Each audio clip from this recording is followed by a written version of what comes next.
Melangkai peranannya ini sudah melebihi gitu loh, melampaui, artinya yang tidak lazim tuh jadi lazim gitu loh. Sebagai istri muda itu bagaimana gitu, peran kapasitas dia itu sebagai apa di Lampung Tengah. Kita kan masih budaya timur, kita punya adat istiadat, dan itu udah jelas tuh dengan fasilitas yang kita duga fasilitas dari negara. Oh, berarti menyalahgunakan fasilitas negara lah ya? Mengangkangi peraturan, baik itu peraturan pemerintahan maupun norma-norma sosial, norma adat semua. Supaya kita punya sosok pemimpin yang seperti tidak sempurna, tidak mungkin kita menuntut yang sempurna, tapi setidaknya bisa mencontohkan yang baik. Yang benar berpihak kepada masyarakat, mencintai rakyat. Assalamualaikum warahmatullahi wabarakatuh. Halo sahabat Kinyus, kembali lagi bertemu dengan saya Mufid. Kali ini kita akan membahas topik gonjang-ganjing Pilkada Lampung Tengah. Nah, dalam kesempatan ini kita kedatangan narasumber dari Jaringan Pemberantasan Korupsi, yaitu Bu Oncu Wendah. Bu, gimana kabar Bu? Baik, makasih banyak. Bu, mungkin ini bisa diceritakan nih maksud dari gonjang-ganjing Pilkada di Lampung Tengah.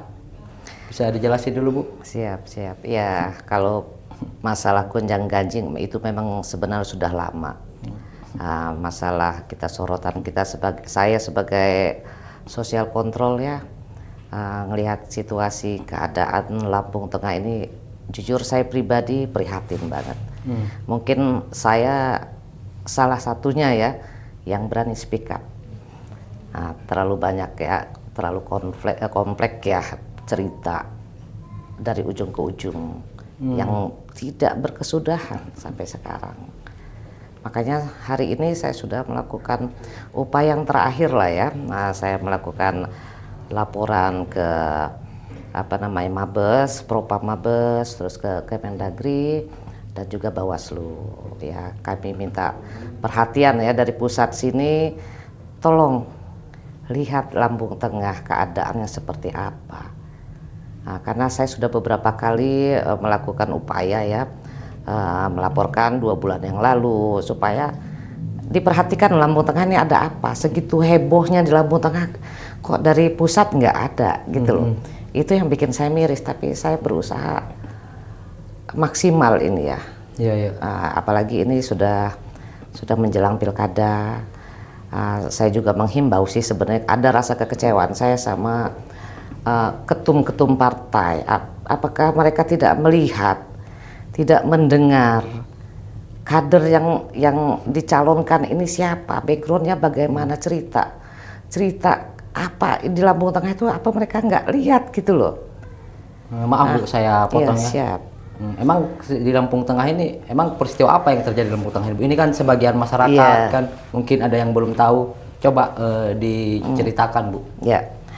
Untuk Lampung Tengah mungkin ini bukan cerita ini lagi ya, ini sudah berkembang terlalu. Iya, masalahnya misalnya ada kebijakan yang kurang apa gitu atau apa. Ya, ini yang pastinya ini isu, ini bukan isu sebenarnya, ini fakta.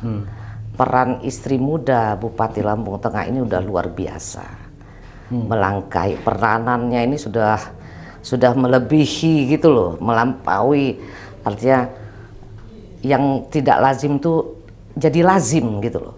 Sebagai istri muda itu bagaimana gitu, peran kapasitas dia itu sebagai apa di Lampung Tengah, itu yang kita pertanyakan. Nah, sedangkan istri yang tua kan masih ada. Oh, berarti iya, maksudnya ini yang kasus ini antara istri muda sama istri tua atau gimana? Ya, ini kalau untuk mereka, lingkaran mereka, keluarga mereka, kita nggak mau terlalu ini ya.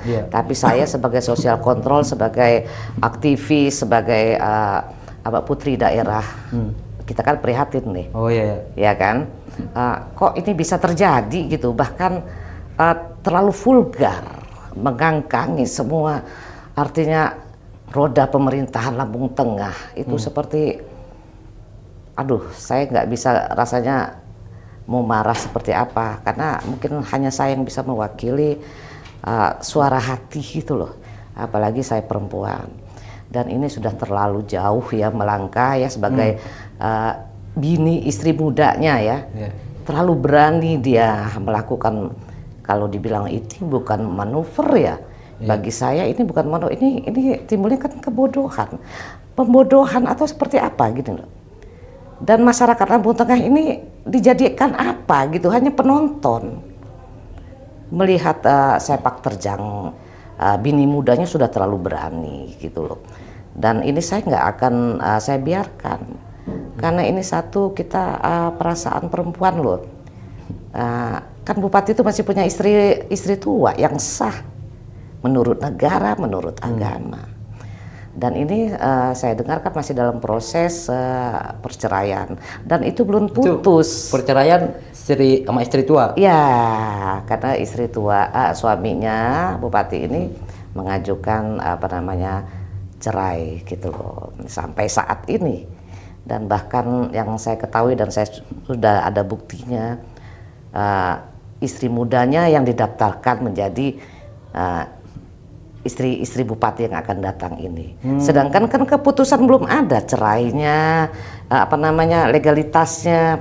Ya mungkin sah secara agama ya. Tapi kan kita ini kan punya undang-undang, punya hukum itu pernikahan. Nah, itu ini setahu Ibu, Bupati Lampung Tengah ini ada nggak melanggar undang-undang atau kode etik sebagai bupati gitu? Nah, kalau itu kan kita nggak boleh kita dari ini kasus ya. peristiwa itu. Kalau saya langsung aja saya bilang, dia sebagai kepala daerah loh, harusnya bisa membuat contoh yang baik untuk masyarakat. Egonya juga harus dikurangin dong, karena beliau ini mau nggak mau kan sorotan kita masyarakat, contoh kita, panutan kita. Kalau apa yang dipertontonkan ini pantas nggak gitu loh. Kita kan masih budaya timur, kita punya adat istiadat. Nah ini yang saya kaji, saya analisa semuanya. Dan ini kan bahkan ini sekarang nambah menjadi-jadi, sampai dia istri mudanya terlalu berani mengajukan jadi ibu PKK yang masih disandang istri tua kan. Itu kan nggak ditolak dari ini kan PKK itu. Masih juga berani dia membuat seperti organisasi tandingan PIKK. Dia nggak bisa jadi ibu PKK-nya, jadi buat ini dengan sombongnya. Dan itu udah jelas tuh dengan fasilitas yang kita duga fasilitas dari negara. Oh, berarti menyalahgunakan fasilitas negara lah ya. Mengangkangi peraturan, baik itu peraturan pemerintahan maupun norma-norma sosial, norma adat semua. Ini saya bilang, ini mau dijadikan apa Lampung Tengah ini? Lampung Tengah ini kan republik, bukan kerajaan. Nah ini yang membuat saya marah iya, sedih iya. Nah tadi kan maaf saya potong Ibu. Tadi kan Ibu ngomong udah mengambil upaya salah satu upayanya ya melaporkan peristiwa ini ke Mabes Polri atau ke Polda Lampung Tengah ya. Nah itu kalau boleh tahu Bu, itu pelaporannya atas kasus apa gitu? Ya ini makanya saya buka sekarang ketika saya ngangkat persoalan perselingkuhan mereka ataupun perkawinan mereka ini ya, karena berhubung mereka kan Bupati sebagai pejabat publik yang kita ketemukan, dan saya juga bahan dasar fakta bukti ada. Dan ini terangkat bukan dengan saya sendiri. Dan itu udah Ibu serahkan ke saya sudah melaporkan. Polisian. Sudah, itu bukan polisian, bahkan saya yang diadukan karena saya memviralkan. Oh, berarti Ibu sempat mendapat pelaporan juga? Saya ini April kalau nggak saya dilaporkan. Itu dilaporkan di Polda Lampung. Oh, Polda Lampung. Dengan tuduhan karena undang-undang ITE. Ya saya bilang silakan, saya hadapi dan saya tunjukkan bukti-bukti saya, fakta. Dan ini kan saya sampai 5 bulan ini, sudah mau 5 bulan kalau nggak salah, nggak ada ceritanya sampai di mana ini. Nah, 2 bulan yang lalu saya pertanyakan, kan sudah 60 hari itu. Ya. Nah, udah 60 harian, saya pertanyakan ke Polda. Karena itu laporan ibu yang laporan ibu saya yang dilaporkan ibu istri muda ini. Yang ibu pertanyakan? Iya, yang saya pertanyakan kan istri mudanya ini melaporkan saya. Iya, ya. Karena undang-undang ITE atau apalah. Ya saya hadapi. Nah setelah ini kok sampai sekarang sudah mau 5 bulan nggak ada tindak lanjutnya. Tapi ibu pernah mendapat pemanggilan klarifikasi dari Polda Klarifikasi pertama Lampung? iya. Pernah. Cuman sekali itu. Kalau yang kedua itu saya yang datangi. Saya mempertanyakan karena itu sudah berjalan 60 hari lebih ya. 60 hari apa itu. Sampai sekarang saya belum dapat jawaban. Dalam proses klarifikasi itu Klarifikasi, mungkin ya. apa yang diminta dari Polda diminta ke ibu, misalnya tanya soal apa? Ya, permasalahannya itu kan saya mengekspos dengan bahasa yang mungkin ya memang kasar. Saya bilang sekasar-kasar, saya fakta, dia pelakor. Ya kan? Ini maaf ngomong, saya bilang, kalau saya jelas pelakor. Maka saya sampai bilang di Polda, saya bilang, terlepas mereka sudah kawin, sudah nikah atau tidak nikah, itu sudah terindikasi merusak rumah tangga orang. Siap. Pasalnya kan ada. Kan begitu. Nah, oke lah, saya ikutin semua ini. Semua apa yang saya punya, alat bukti. Mereka jangan cari-cari dong. Ya kebetulan. Tapi, secara ini Bu, saya potong lagi, secara dampak negatifnya ke masyarakat Lampung Tengah dari kasus ini ada nggak menurut Ibu? Misalnya dampak sosialnya kah atau dampak apanya gitu? Ya, kalau dampak sosialnya jelas ya. Mereka cuman hanya tidak berani speak up. Rasa kecewa, rasa dipermalukan itu ada. Karena kita izin ya, kita semua punya adat istiadat loh. Ya benar. Ada ungguh-inggihnya kata orang. Dan harusnya istri mudanya paham dong. Ya kan? Kalau nuwun dulu, pahami dulu ini. Seharusnya kan, dan yang saya sedihin lagi, ini istri tuanya seperti nggak berdaya gitu loh. Itu pun saya bantu semangatin ya. Supaya ayo loh, ini Lampung Tengah ini bukan kerajaan. Ayo dong, di mana sampai apa yang ngomong pejabat-pejabat Lampung Tengah itu nggak berdaya. Semua dikendalikan. Dikendalikan, saya mau ngomong dikendalikan melalui suaminya bupati. Kan itu. Nah, tapi secara kebijakan ada nggak kebijakan dari Bupati Lampung Tengah ini yang merugikan masyarakat di sana Bu? Mungkin Ibu yang tahu kan yang aktif di sana, apalagi sebagai jaringan pemberantasan korupsi. Itu yang pasti gini, itu tidak lazim jadi dilazimkan. Bagaimana itu salah satu efeknya? contohnya apa itu? Ya, bagaimana dengan generasi, kalau kita dikasih contoh seperti itu sebagai pemimpin mencontohkan itu kepada masyarakat, bagaimana dengan masyarakat? Bagaimana dengan generasi muda kita? Hah? Dia kan seorang pejabat publik, ya kan? Harus memberikan Harus contoh yang menjadi baik contoh kepada yang masyarakat. baik dong. Harus menjadi teladan lah ya. Ya itu pasti, itu Pak, kita Indonesia kok. Iya.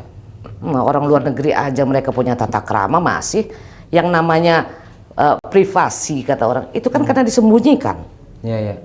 Ya kan? Tapi kalau ini dengan sengaja dia mempertontonkan seolah-olah dia butuh pengakuan dari masyarakat. Ini loh saya istri bupati.